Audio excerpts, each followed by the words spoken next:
नमस्ते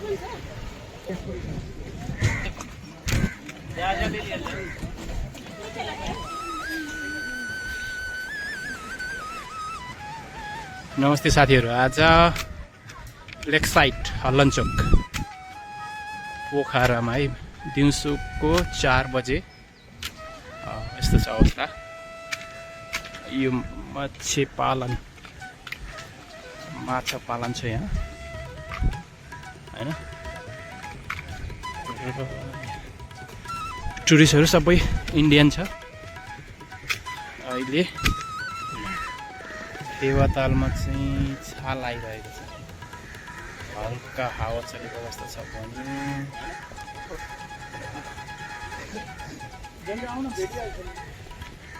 अहिलेको सिजन भनेको टोटल्ली इन्डियन, हाइवे पनि इन्डियन टुरिस्टहरू छ र लेक साइडमा पनि सबै इन्डियन टुरिस्टहरू भेट्यो है साथीहरू। यस्तो छ अवस्था आजको लेक साइड। राइट साइडको फेवाताल हो भने लेफ्ट साइडमा मच्छी पालन छ। मच्छी अनुसन्धान केन्द्र फेवा उपकेन्द्र पोखरा रहेछ यो।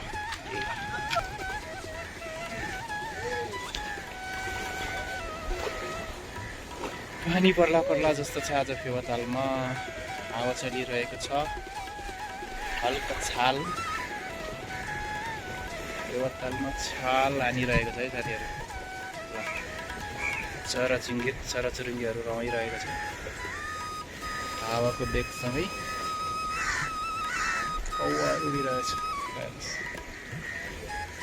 सनलाइट यस्तो देखिएको छ।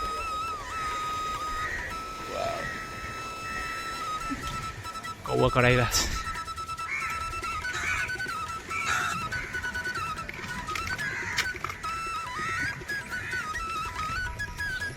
फेवातालमा पानी पर्ला पर्ला जस्तो थियो, तर पानी पर्दैन होला। ओ माथि डाँडामा दिएको शान्ति यस्तो छ। पारी होटल र रिसोर्टहरू देखिएको छ। साइड त्यो कुनामा पामे भन्छ। पानी परेको हो जस्तो लाग्छ, तर पानी पर्दैन होला आज। छाल आउन लागेको भएर रिस्की तैनात छ है त्यो होटल। यतिको सुविधा चाहिँ छ पोखरा होटलमा साथीहरू।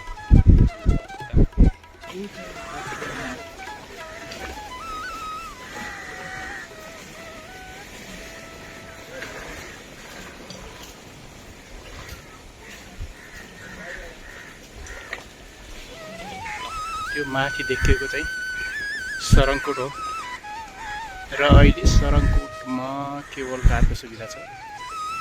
हजुरहरू केबल कारमा पनि जान सक्नुहुन्छ, बाई बस पनि जान सक्नुहुन्छ।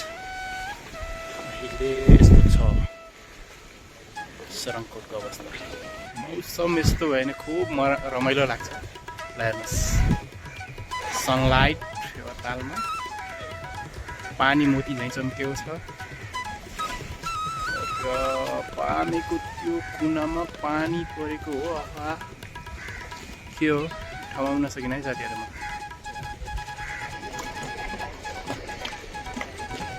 इन्डियन टुरिस्टहरू इन्जोय गर्दैछ है यो हल्लनचोकको यो भ्यू पोइन्टबाट। 360 है सनलाइट सरङकोट।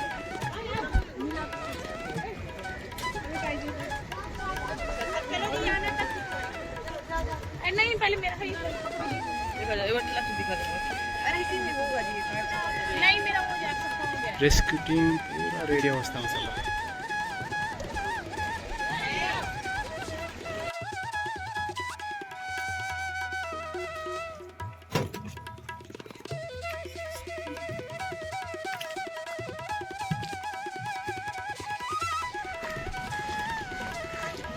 हल्लनचोक